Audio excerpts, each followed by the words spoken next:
Jemaat yang dikasihi Tuhan, mari kita bersatu di dalam doa.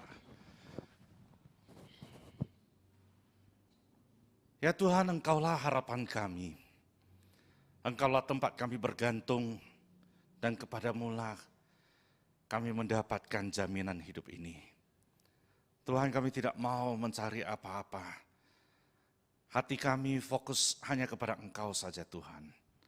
Dan kami percaya di dalam ibadah ini Engkau hadir. Kami mendapatkan hadirat-Mu. Kami mendengar Engkau berbicara kepada kami. Dan hidup kami sekali lagi diubahkan melalui ibadah penyembahan ini Tuhan. Berbicaralah kepada kami Tuhan, kami siap untuk mendengarkannya. Dan biarlah dengan segala keterbatasan hamba-Mu ini, firman-Mu boleh disebarkan dengan baik. Terima kasih Bapa, demi nama Tuhan Yesus kami berdoa. Amin. Saudara-saudara yang kukasihi, ini sudah 2 tahun kayaknya, 2 tahunan lebih ya. Kayaknya terakhir kali aku datang ke sini itu adalah tahun 2019. Tahun berlalu begitu cepat, waktu berlalu begitu cepat dan tanpa kita sadari, ini udah menjelang akhir dari tahun 2021. Saudara-saudara pernah merasa ketakutan? Pernah. Pernah merasa gentar? Pernah merasa galau hidup ini? Pernah merasa tidak punya pengharapan? Pernah merasa khawatir, pernah merasa gelisah, bahkan sampai tahap frustasi atau depresi? Saya percaya banyak orang yang mengalami perasaan-perasaan tersebut. Ya, bahkan saya secara pribadi saya juga pernah mengalami rasa takut tersebut. Mengalami khawatir, mengalami gentar. Apalagi di tengah-tengah masalah COVID-19 ini. Kita melihat sekian lama 20 bulan ini bagaimana kehidupan kita. Saya percaya pada waktu kita mendengar banyak hal-hal tentang COVID tersebut, kita juga merasa khawatir.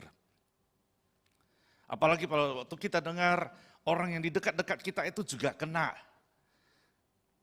Bahkan kita juga mendapatkan staf kita juga kena. Lalu karyawan kita juga kena.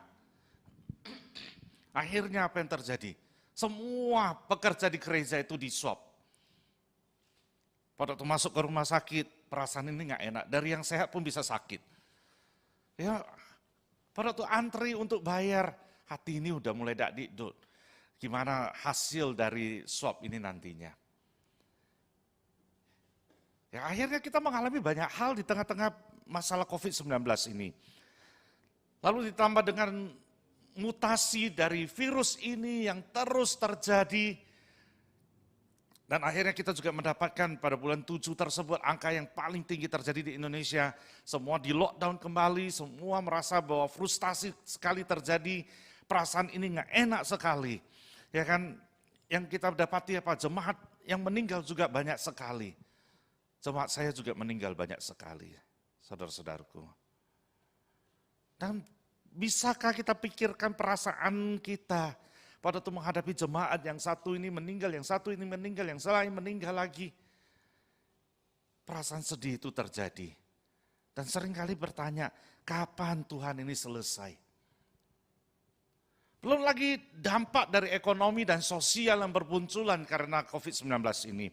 Banyak pekerja-pekerja harian yang kehilangan pekerjaan, yang tidak punya pendapatan. Banyak karyawan-karyawan di beberapa perusahaan itu terkena dampaknya, pengurangan gaji, bahkan sampai kena PHK. Bahkan kita melihat apa? Orang-orang kaya juga menjerit karena apa? Usahanya tidak jalan. Bahkan toko-tokonya ditutup, perusahaan-perusahaannya itu juga ditutup karena bangkrut. Nah, apalagi yang terjadi pada waktu kita melihat COVID-19 ini? Anak-anak sekolah belajar online.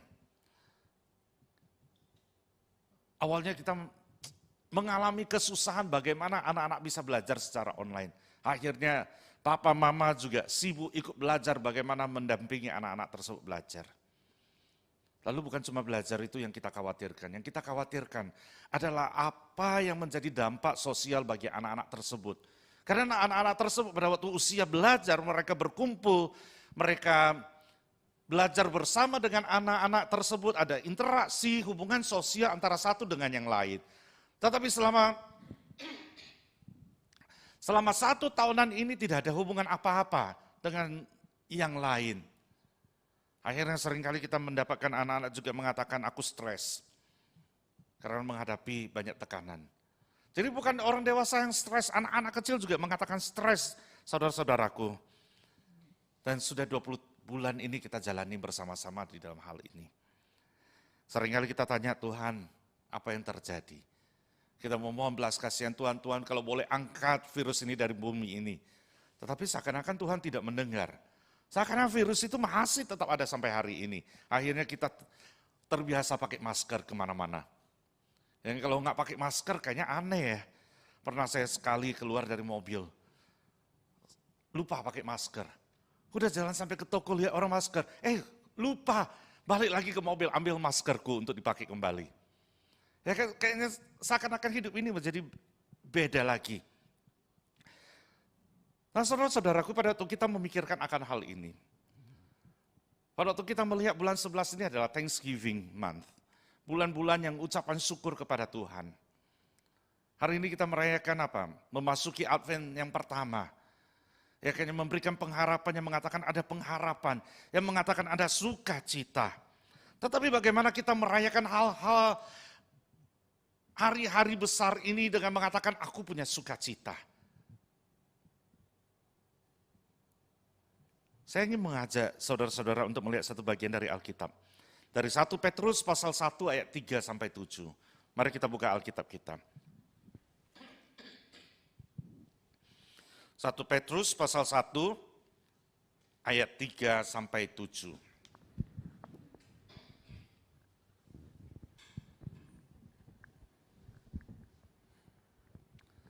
1 Petrus pasal 1 ayat 3 sampai 7. Di sana dikatakan, terpujilah Allah dan Bapa Tuhan kita Yesus Kristus, yang karena rahmat-Nya yang besar telah melahirkan kita kembali oleh kebangkitan Yesus Kristus dari antara orang mati, kepada suatu hidup yang penuh pengharapan, untuk menerima suatu bagian yang tidak dapat binasa, yang tidak dapat cemar dan yang tidak dapat layu, yang tersimpan di surga bagi kamu. Yaitu kamu yang dipelihara dalam kekuatan Allah karena imanmu, sementara kamu menantikan keselamatan yang telah tersedia untuk dinyatakan pada zaman akhir. Bergembiralah akan hal itu, sekalipun sekarang ini kamu seketika harus berduka cita oleh berbagai-bagai pencobaan. Maksud semuanya itu ialah untuk membuktikan kemurnian imanmu yang jauh lebih tinggi nilainya daripada emas yang fana, yang diuji kemurniannya dengan api, sehingga kamu memperoleh puji-pujian dan kemuliaan dan kehormatan pada hari Yesus Kristus menyatakan dirinya. Nah dari ayat yang kita baca ini, dari ayat yang 3 sampai ke 7, saya ingin mengangkat satu ayat yang secara khusus, yaitu ayat 6. Di sana dikatakan, bergembiralah akan hal itu, sekalipun sekarang kamu seketika harus berduka cita oleh berbagai-bagai pencobaan. Saudara-saudaraku, kita akan bersuka cita pada waktu kita menikmati hari-hari yang penuh bahagia, yang penuh mendapatkan apa yang kita inginkan, kita akan bersuka cita. Tapi bagaimana kita bersuka cita kalau kita dalam keadaan sedih? Kalau usaha lancar kita bersuka cita, kita akan mengatakan puji Tuhan saya mendapatkan cuan yang banyak sekali.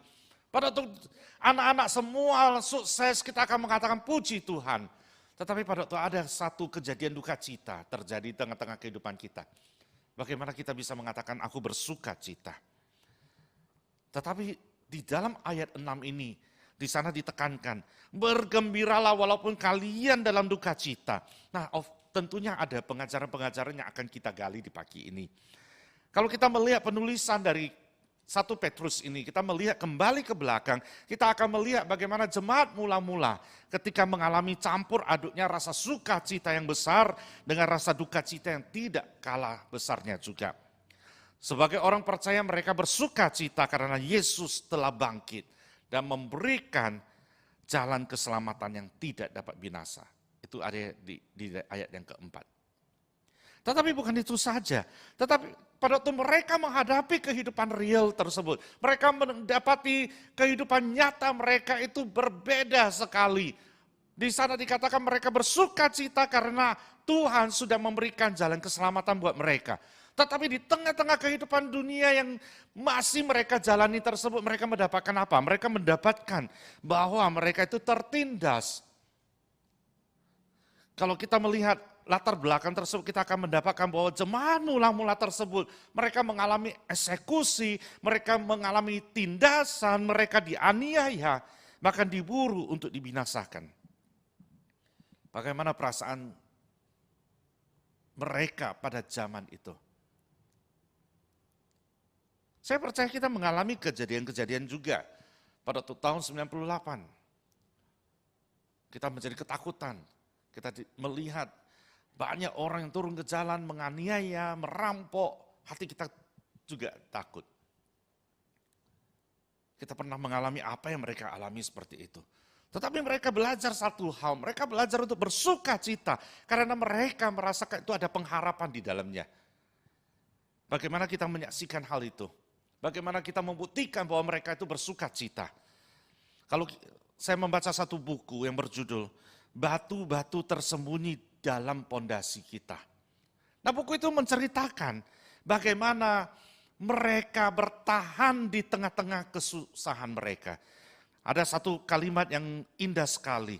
Di sana dikatakan, di atas tanah kami disiksa, di bawah tanah kami berdoa. Saya ulangi sekali lagi. Di atas tanah kami disiksa, di bawah tanah kami berdoa. Nah, pada tahun 162 Masehi, penguasa kerajaan Roma saat itu menganiaya orang-orang Kristen begitu hebatnya. Akhirnya mereka terpaksa membangun gereja di bawah tanah. Sehingga sampai sekarang kalau kita ke sana kita akan mendapati bahwa di bawah tanah kota Roma itu terdapat ruang-ruang bawah tanah. Ruang-ruang bawah tanah itu benar-benar dijaga kerahasiaannya selama berabad-abad. Karena ruang-ruang ibadah itu di bawah itulah mereka beribadah kepada Tuhan. Kalau mereka keluar dari ruang ibadah tersebut, kembali lagi ke atas tanah tersebut, mereka mengalami siksaan yang cukup sulit sekali. Tetapi mereka tahu mereka harus ibadah kepada Tuhan. Pada waktu kita membaca ini saya membayangkan gereja-gereja di China, gereja bawah tanah juga, yang dikejar-kejar oleh tentara-tentara di sana juga. Mereka mau ibadah mereka dengan sembunyi-sembunyi, mereka dengan diam-diam beribadah kepada Tuhan. Walaupun ditindas, disiksa, konsekuensinya itu, tetapi mereka tidak nyerah. Nah, saudara-saudaraku, ruang-ruang bawah tanah ini menunjukkan bahwa umat Kristen mula-mula berbakti kepada Kristus dengan cara mengadakan ibadat di bawah tanah. Dan sampai hari ini masih ada buktinya kepada kita untuk melihat pengalaman mereka. Pada waktu kita ke sana ya, itu pada waktu mereka memperlihatkan jenazah-jenazah yang mereka kebumikan di bawah tersebut. Pada waktu dibongkar itu semuanya, jenazah-jenazah tersebut membuktikan kepada kita bahwa mereka disiksa, ditindas sampai mati. Tetapi mereka tidak merasa bahwa aduh Tuhan di manakah engkau? Aduh Tuhan, kenapa engkau tidak menolong saya? Aduh Tuhan, kenapa engkau tidak membiarkan kami untuk bebas di dalam kehidupan ini? Tidak, tetapi mereka belajar untuk bersuka cita.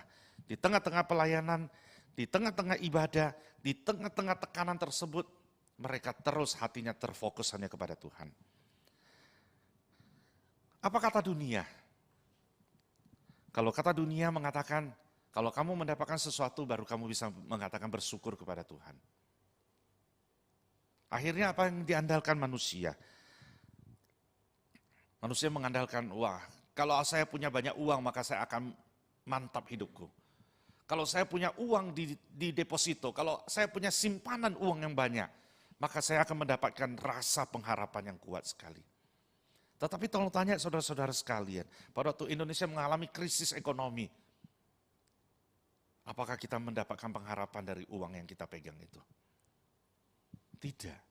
Lalu orang mengatakan apa? Aku berpengharapan pada waktu aku masih kuat, aku masih hebat, pikiranku itu jernih sekali, otakku itu pintar sekali, aku bisa mengatakan banyak hal sekali, aku bisa merasakan aku ini luar biasa. Tetapi tolong tanya siapa yang bisa mempertahankan otak ini tetap segar.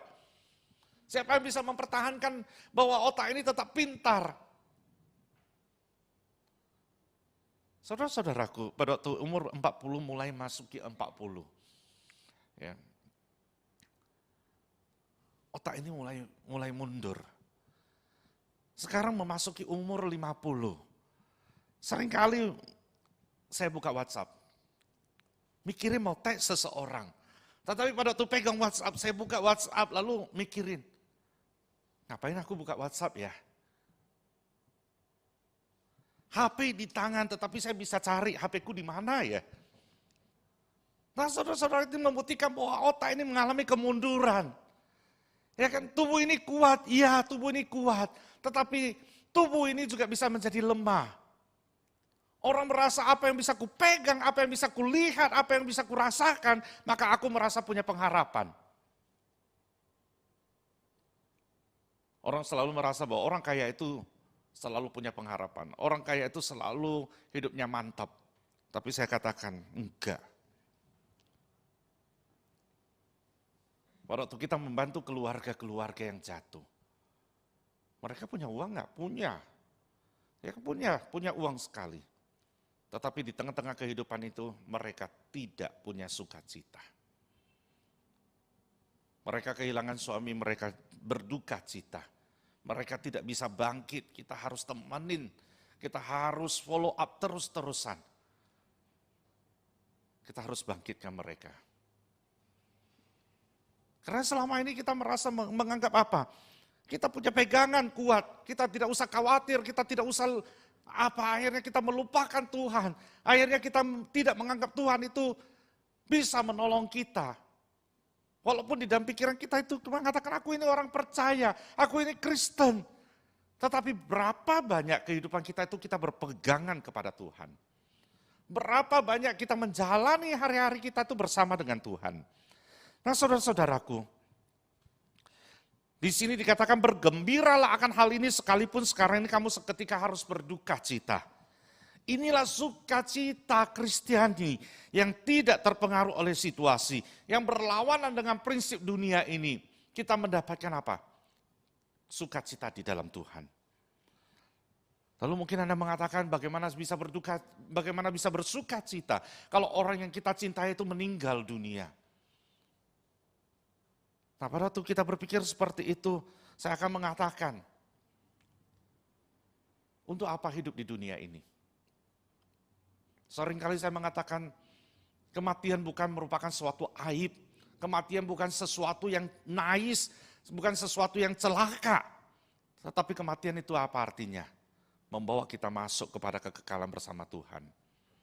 Setiap orang ingin hidup lama-lama di dunia ini, setiap orang ingin apa? Menikmati dunia ini, bahkan orang mengatakan, kalau saya belum mengelilingi dunia ini, saya tidak mau mati. Tetapi tolong tanya, apakah kita bisa mempertahankan hidup kita itu selama-lamanya? Dari sejarah membuktikan tidak ada seorang pun yang hidup kekal. Bahkan seorang kaisar pun, yang di China pun, ya kan, dia tidak mau mati, akhirnya dia menyuruh tabib-tabibnya itu pergi ke seluruh negeri, cari obat yang bisa membuat aku hidup. Tetapi tidak ada obat yang bisa membawa dia untuk hidup selama-lamanya. Akhirnya kaisar itu juga pergi. Tetapi bagi kita, orang yang percaya kepada Tuhan, kita percaya bahwa hidup di dunia ini bukan untuk selamanya. Kita percaya hidup di dunia ini cuma untuk sementara saja. Pulang kembali kepada rumah Bapa, itulah tujuan kita. Lalu orang mengatakan, Musa jangan bicara tentang kematian. Itu enggak baik. Tetapi saya katakan, kematian itu bukan sesuatu yang tidak baik. Tetapi kematian itu membawa kita kembali kepada Allah Bapa di surga. Pada waktu kita punya Tuhan Yesus, itulah pengharapan kita. Pada waktu kita punya Tuhan Yesus, itulah sukacita terbesar di dalam kehidupan kita. Pengkhotbah 7 ayat 14 di sana dikatakan, pada hari mujur bergembiralah, tetapi pada hari malang ingatlah, bahwa hari malang ini pun dijadikan Allah seperti juga hari mujur. Supaya manusia tidak dapat menemukan sesuatu mengenai masa depannya. Sekali lagi ya, Pengkhotbah 7 ayat 14, Pada hari mujur bergembiralah, tetapi pada hari malang ingatlah bahwa hari malang itu pun dijadikan Allah seperti juga hari mujur. Supaya manusia tidak dapat menemukan sesuatu mengenai masa depannya. Satu ayat yang indah sekali. Kita seringkali mengharapkan apa? Hari mujur. Lalu kita mendapatkan, wah hari ini sangat diberkati sekali. Maka kita bisa berbahagia sekali. Tetapi di sana dikatakan juga, kalau hari malang pun itu terjadi tengah-tengah kehidupan, Tuhan bisa jadikan itu sebagai hari yang sukacita. Pada waktu kita melihat hal itu dibalikkan. Karena kita melihat Tuhan berkarya di tengah-tengah kehidupan kita. Nah saudara-saudaraku, ada seorang ibu, punya 2 anak. Lalu 2 tahun dia mengalami hari-hari yang susah sekali. Bagaimana susahnya? Dia punya seorang suami yang selingkuh. Dia tahu suaminya selingkuh. Tetapi dia bertahan. Di tengah-tengah menghadapi suami yang selingkuh itu, dia membesarkan anak-anaknya itu. Dia pagi bangun, dia memberesin semua urusan rumah tangga tersebut. Dia menyiapkan makanan, dia memberesin semuanya, anak-anak punya bekal sekolah, suaminya bisa sarapan dulu sebelum pergi ke kantor. Dia layani suaminya, dia layani anak-anaknya. Walaupun hati ini sakit sekali karena dia tahu suaminya itu selingkuh. Tetapi dia menghadapi hari-harinya dengan bercucuran air mata. Setelah 2 tahun, dia ketemu sama hamba Tuhan. Dia katakan, Mbok Su, aku sudah gak tahan. 2 tahun ini aku menderita. 2 tahun ini aku menjalani tugasku sebagai ibu rumah tangga. Hati ini sakit sekali. Setiap pagi mengantar suami keluar, hati ini sedih sekali karena saya percaya dia pergi ke wanita itu lagi. Pada waktu menunggu dia pulang malam, malam-malam baru pulang. Saya tahu jam kantornya itu nggak sampai malam-malam. Saya tahu dia kemana. Tetapi saya tungguin dia pulang, saya layani dia, saya siapkan makanan buat dia, saya sediakan semuanya buat dia. Karena aku tahu tugas tanggung jawab sebagai seorang istri, sebagai seorang ibu rumah tangga. Saudara-saudaraku, kalau kita yang menjadi ibu itu bagaimana perasaan kita? Pada waktu dia menghadapi hamba Tuhan itu mau berkata apa? Kalau itu adalah saya, apa yang akan aku nasihatkan kepada saya? Mungkin kita akan mengatakan, ya sudahlah, cerailah. Tinggalkan suamimu, bawa anak-anakmu untuk menjalani hari yang lebih baik lagi. Mungkin kita akan berpikir seperti itu. Tetapi hamba Tuhan itu tidak mengatakan hal itu. Dia mengatakan, Ibu, saya mengerti bagaimana perasaan ibu selama 2 tahun ini. Bagaimana tekanan itu datang setiap hari. Bagaimana engkau hidup dengan mencucurkan air mata. Jujur saya katakan, kalau saya sebagai ibu, saya juga gak tahan. Mungkin saya akan memilih untuk bunuh diri. Mungkin saya memilih untuk tinggalkan keluarga ini. Mungkin saya akan memilih untuk cerai dengan suamiku. Lalu saya akan menjalani hari-hari yang lebih sukacita lagi. Tetapi, ibu tidak melakukannya.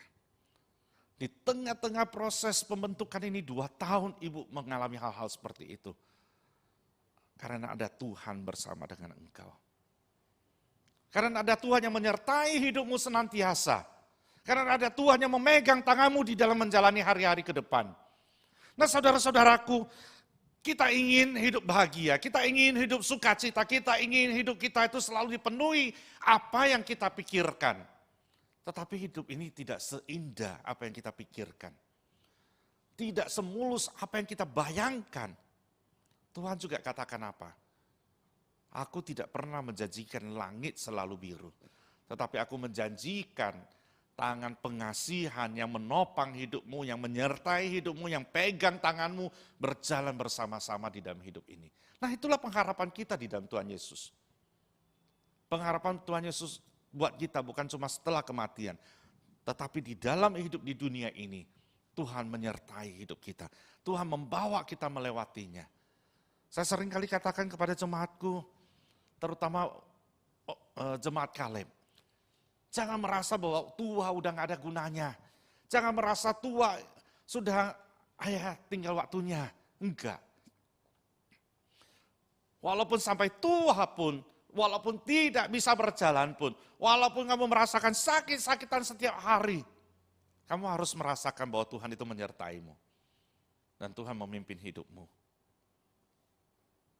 Nah saudara-saudaraku sekalian, pada waktu kita memikirkan berkat Tuhan itu di dalam kehidupan kita, kita bisa bersyukur. Paling enggak kita punya makan 3 kali sehari. Paling enggak kita bisa menjalani hari-hari kita walaupun menghadapi 20 bulan ini dengan situasi yang tidak tahu akhirnya kapan. Tetapi kita bisa menjalaninya sampai hari ini. Itu semua berkat Tuhan. Itu semua pimpinan Tuhan, itu semua anugerah Tuhan di dalam kehidupan ini. Dan ayat yang ke-7 di sana dikatakan, maksud semuanya itu ialah untuk membuktikan kemurnian imanmu yang jauh lebih tinggi nilainya daripada emas yang fana, yang diuji kemurniannya dengan api, sehingga kamu memperoleh puji-pujian dan kemuliaan dan kehormatan pada hari Yesus Kristus menyatakan dirinya. Nah di ayat ke-7 di sana dikatakan yang jauh lebih tinggi nilainya daripada emas yang fana. Di sini dikatakan emas, kita tahu emas itu adalah logam yang sangat berharga sekali. Ya kan? Tetapi pada waktu mau membentuk emas tersebut, pada waktu mau membersihkan emas tersebut itu harus dibakar. Supaya apa? Supaya memurnikan emas tersebut. Api itu menyebabkan kotoran-kotoran dari emas itu naik ke permukaan sehingga lebih mudah disingkirkan. Lalu apalagi? Emas itu dicairkan baru dibentuk untuk menjadi perhiasan yang indah. Prosesnya pasti panjang.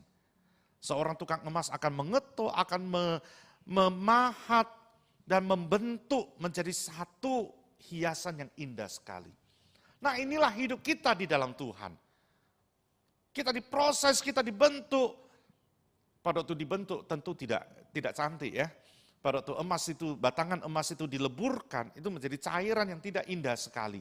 Tetapi pada waktu ujung akhir dari proses tersebut kita akan melihat apa? Sebuah perhiasan yang indah. Nah inilah yang terjadi di tengah-tengah kehidupan kita. Paulus dan Silas pada waktu ditangkap, dimasukkan ke dalam penjara di tengah malam, mereka bisa memuji Tuhan. Mereka bisa melihat karya Tuhan di tengah-tengah kehidupan mereka. Mereka tidak takut, tetapi mereka bersandar kepada Tuhan. Dan Tuhan kasih mujizat kepada dia. Nah saudara-saudaraku, demikian juga dengan hidup kita.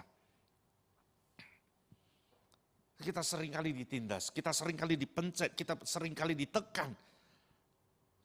Kita seringkali harus menderita. Tetapi itu merupakan satu proses apa?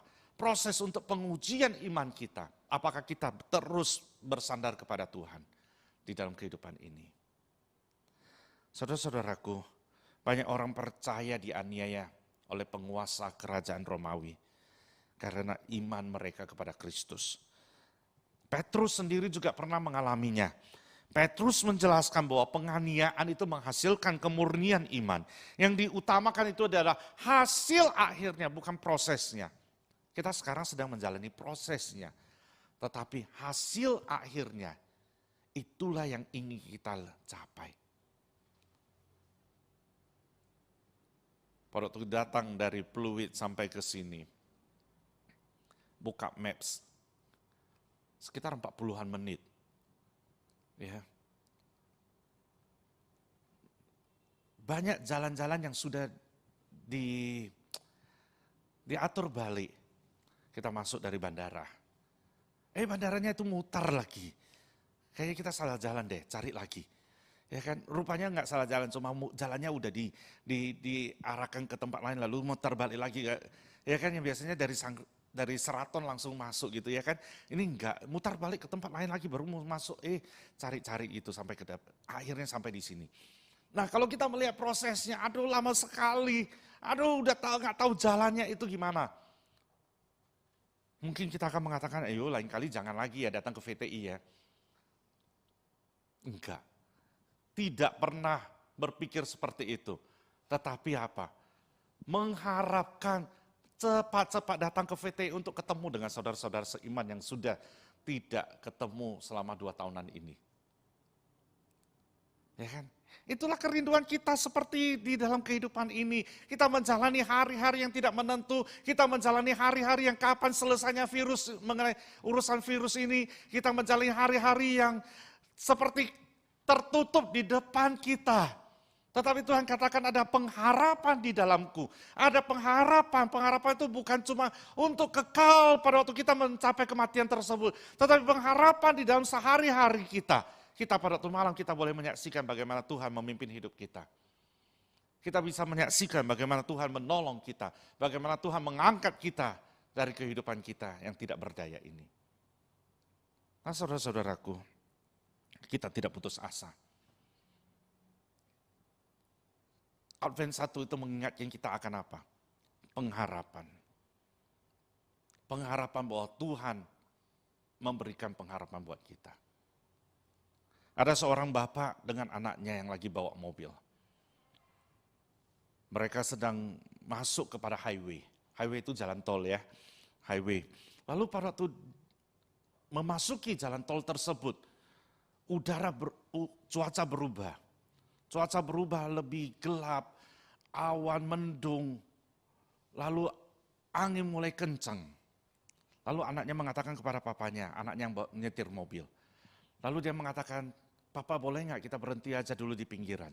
Sampai cuaca lebih baik, maka kita akan lanjutkan perjalanan kita lagi. Papanya mengatakan tidak, kita jalan terus. Jalan terus. Lalu akhirnya anaknya juga jalan terus. Tetapi semakin jalan, cuaca semakin jelek. Semakin awannya semakin hitam, kelam, angin kencang. Anak itu menjadi takut. Dia katakan, Papa mendingan kita berhenti dulu, lihat mobil-mobil yang di samping kita itu mereka juga berhenti. Tapi papanya mengatakan, tidak, jalan terus. Lihat Papa, anginnya makin kencang, angin badai, angin topan itu makin kencang. Dia katakan, tidak, jalan terus. Pelan jalan terus ke depan. Lalu anaknya bohwat ya, lalu mau gak mau harus ikutin papanya. Jalan terus, ikutin terus. Dia melewati badai tersebut. Hujan lebat, gelap gulita. Dia perlahan-lahan dia jalan terus. Papanya bilang jalan terus. Sampai ujung dia mendapatkan bahwa ada terang, ada cahaya di ujung sana. Akhirnya mereka melewati badai tersebut. Sampai keluar dari badai tersebut dan mendapatkan sinar matahari yang cerah. Nah saudara-saudaraku, kehidupan kita juga bagaikan anak itu. Seringkali kita melewati badai, seringkali kita melewati angin topan, seringkali kita melewati hujan yang deras. Tetapi Tuhan katakan, jalan terus, ikutin terus. Di sana ada pengharapan. Nah itulah janji Tuhan kepada kita di hari ini. Di dalam kehidupan yang tidak menentu ini, kita jalan terus bersama Tuhan. Kita tidak takut bahaya, kita tidak takut apa yang akan terjadi ke depannya. Kita tidak tahu, tetapi kita tidak takut karena kita punya Tuhan Yesus. Apapun yang terjadi, ujung-ujungnya kita tetap mendapatkan pengharapan, yaitu hidup kekal bersama dengan Allah Bapa di surga. Kita tidak takut. Dunia tidak menjanjikan apa-apa buat kita. Apa yang ditawarkan dunia ini adalah sementara saja. Tetapi Tuhan janjikan apa? Pengharapan bersama dengan aku. Dan biarlah kita mempersiapkan hati memasuki Advent pertama ini. Kita pegang tangan Tuhan Yesus berjalan bersama Dia di dalam hari-hari yang tidak menentu ke depan ini.